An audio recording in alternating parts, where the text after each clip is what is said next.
আজকের ব্লগটা কিন্তু আপনাদের সাথে আমি সিরাজগঞ্জের ভাষায় শেয়ার করতেছি। ভালো লাগলে অবশ্যই একটা লাইক দেন। হ্যালো এভরিওয়ান, আসসালামু আলাইকুম। কাছে এবং দূরে যে যেখান থেকে আমরা এই ভিডিওটি দেখছেন সবাইকে শুভেচ্ছা। আশা করি সবাই অনেক ভালো আছেন। আমি আল্লাহর রহমতে অনেক ভালো আছি। অনেক তো হলো শুদ্ধ ভাষায় কথা বলা, এখন হচ্ছে আমার গ্রামের ভাষায়, একদম সিরাজগঞ্জের ভাষায় আমি কথা বলবো।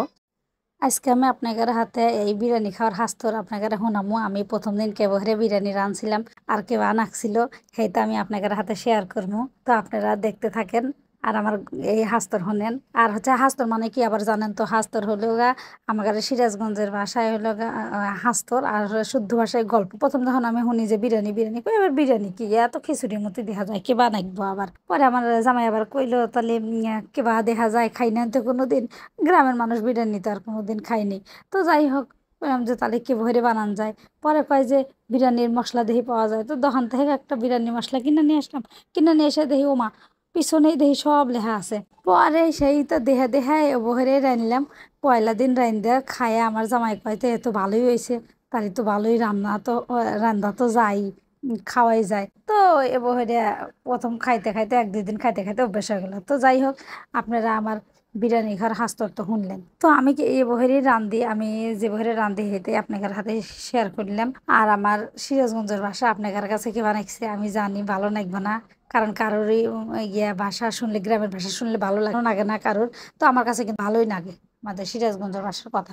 তো আমি সিরাজগঞ্জের ভাষায় কথা কমো। আপনার কাছে যদি ভালো না লাগে, জায়গাটা ভালো লাগবে না, হ্যাঁ কিন্তু ভিডিওটা না দেখে চলে স্কিপ করে চলে যেতে পারেন।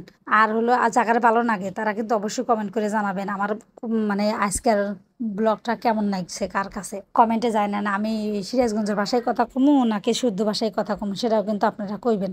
কারণ আপনারা হচ্ছে আমার অডিয়েন্স, আপনারা যেটা চাইবেন সেটাই তো হইব, তাই না? আজকে কলকে বহেরে রানলাম, হেতা খালি আপনাদের দেখাইলাম, আমি কিন্তু কইলাম না কে বহেরে রানলাম। আপনারা দেখাই কিন্তু বুঝবার পারছেন কে বহেরে রানছি। এখন একবারে পানি শুকাইয়া একবারে ভাত ভাত হয়ে গেছে। তখন আমি এই যে এইটার উপরে আলু ভেজে রাখছিলাম ওইটা দিলাম, আর এই যে কেওড়া জল আর আল্লাহানি গোলাপ জল, বেশি যেন গন্ধ না আসে এই জন্য এটা দিয়ে দিলাম।